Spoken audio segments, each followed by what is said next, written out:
हजरत उमर दिन को तख्त हुकूमत पर बैठते थे और उनका तख्त को सोने जबरजद का नहीं था, मस्जिद नबवी की चटाई थी और सारा दिन वहां बैठ के लोगों की बातें सुनते। और जब रात के अंधेरे गहरे होते उमर भेष बदल के मदीने की गलियों का गश्त करते। कहा तुम्हारे घर से धुआं निकल रहा है और बच्चे रो रहे हैं, उनको खाना क्यों नहीं देती? कहने लगी उमर की जान को रो रही। उमर के पांव तले से जमीन निकल गई। कहा क्या हुआ? कहा 3 दिन से हमारे यहाँ खाने के लिए कुछ नहीं है। रोजाना बच्चे रोते हैं और मैं हंडिया के अंदर पत्थर डाल करके नीचे से आग डालती रहती हूँ कि बच्चे इंतजार कर करके सो जाएंगे, कम वक्त सो भी नहीं रहे और वो पत्थर पकेंगे भी क्या, और मैं उमर की जान को रो रही हूँ। हजरत उमर का कलेजा दहलने लगा। फौरन पलटे वापस बैतुल माल में आए, घी का एक कनस्तर लिया, आटे की बोरी ली, मिर्च मसाला जात बहुत कुछ उठाया, अपने कंधे पे रखा, बोरी अपनी कमर पे ला दी। उमर बैतुल माल से निकले तो आपके खादम असलम ने देख लिया, आगे बढ़ा, कहा मेरे आका मैं उठाता हूँ। उमर की आंखों में आंसू है। कहा असलम कयामत के दिन मेरा बोझ उठा लोगे?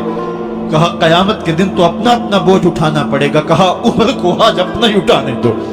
हजरत उमर वो घी का कनस्तर और वो आटे की बोरी सर पे उठाए हैं और उस खातून के घर जाते हैं और दस्तक देते हैं। वो जब देखती है उसकी जान में जान आ जाती है। कहा जल्दी जल्दी आटा गूंदो, और उमर सब्जी काटने लग जाते हैं। हजरत उमर रज़ी अल्लाह ताला अन्हो सब्जी तैयार कर देते, उधर आटा गूंद जाता है और फिर ऊपर चूल्हा रखा जाता है, चूल्हे के अंदर आग रखी जाती है, वो खाना पकाने लगती है, आग बुझती है। तारीख ने लिखा है आग बुझने लगती है, उमर झुक करके फूंके मारता है। उमर झुक झुक के फूंके मारता है। खाना पक गया और बच्चों के सामने खाना रख दिया, बच्चे खा रहे हैं। अब बच्चे रो रो के निढाल हो चुके थे। हजरत उमर अपने हाथों को और अपने घुटनों को और अपने पांव को जमीन पे लगा के, जिस तरह बकरी का बच्चा चलता है वेड़े के अंदर, कभी इधर चलते हैं कभी इधर चलते हैं, ताकि बच्चे मुझे देख के खुश हों और दिल में कहते उमर जितना रुलाया है अब इतना हंसाना भी पड़ेगा। तो कभी उमर अमीरुल मोमिनीन, ये मैं किसी आज के जो है वो लोगों के वोटों पे मुंतखब होने वाले हुक्मरान की कहानी नहीं सुना रहा, मैं उस उमर की कहानी सुना रहा हूं जो 23 लाख मुरब्बा मील का हुक्मरान है, आधी दुनिया का बादशाह है। हजरत उमर जो है जिस तरह बकरी का बच्चा चलता है, इस तरह अपने हाथ और अपने घुटने जमीन पे टेक करके जो है वो इस तरह चलते हैं। बच्चे उमर को देख के मुस्कुराते हैं। जब बच्चे मुस्कुराने लगे तो हजरत उमर ने उस खातून से कहा बुढ़िया उमर को माफ कर दे। उसने कहा तू इतनी हमदर्दी क्यों करता है? कहा उमर बेचारा बड़ा फंसा हुआ है, फिक्र है उसको यरमूक को, फुस्तात हुलवान की, जब फतह है मिस्र तो तैयारी है ईरान की, आते जाते वफद से मुलाकात भी करता होगा और शब को मालूम हालात भी करता होगा। कांटों में उलझी हुई बेचारे की जान है, नींद उसको भी आती है, आखिर वो इंसान है। मेरी बहन उमर को माफ कर दे। उसने कहा नाना उमर की बात मेरे सामने न कर, कयामत का दिन होगा, उमर का गिरेबान होगा और मेरा हाथ होगा। जब उसने ये बात कही तो उमर बर्दाश्त न कर सके, बच्चों की तरह बिलक बिलक कर रोने लगे।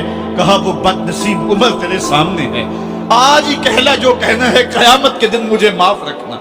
उसने कहा तू उमर है? कहा बदनसीब उमर तेरे सामने खड़ा हूं। मेरे उमर कहते हैं अगर दजला के किनारे एक बकरी का बच्चा भी प्यासा मर गया उसका हिसाब भी उमर से लिया जाएगा। हजरत उमर निकले यरूशलेम में। एक ऊंट है, एक गुलाम है, कभी वो सवार होता है, कभी आप बारी मुकर्रर की है।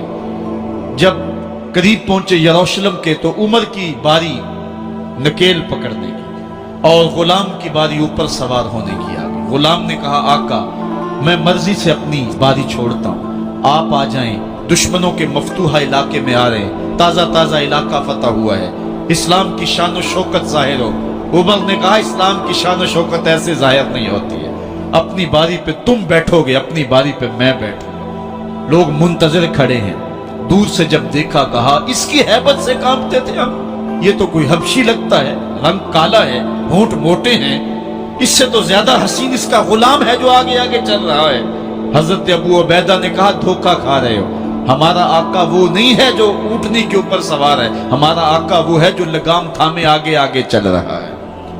حضرت عمر رضی اللہ تعالیٰ عنہ کو آگے بڑھ کے جابیہ کے مقام پہ حضرت ابو عبیدہ بن جراح نے استقبال کیا، تو حضرت عمر آگے بڑھے اور انہوں نے آگے بڑھ کر کے حضرت ابو عبیدہ کے دونوں کندھوں پہ ہاتھ رکھا، اور سنو حضرت عمر نے کیا کہا لا الہ الا اللہ انا کنا اذل قوم فاعزنا اللہ بالاسلام، کہا کہ لا الہ الا اللہ، اے ابو عبیدہ بن جراح، ہم ایک ذلیل قوم تھے اور اللہ نے ہمیں اسلام کی وجہ سے عزت عطا کی ہے۔ اور میں تمہیں ایک تاریخ ساز بات کہنے لگا ہوں، اور وہ یہ ہے کہ جب تک ہم اس عزت والے اسلام کے دامن کو تھامے رہیں گے ہماری عزت قائم رہے گی، اور جب اسلام کے علاوہ کسی اور جگہ سے عزت ڈھونڈیں گے تو رسوا کر کے رکھ دیے جائیں گے۔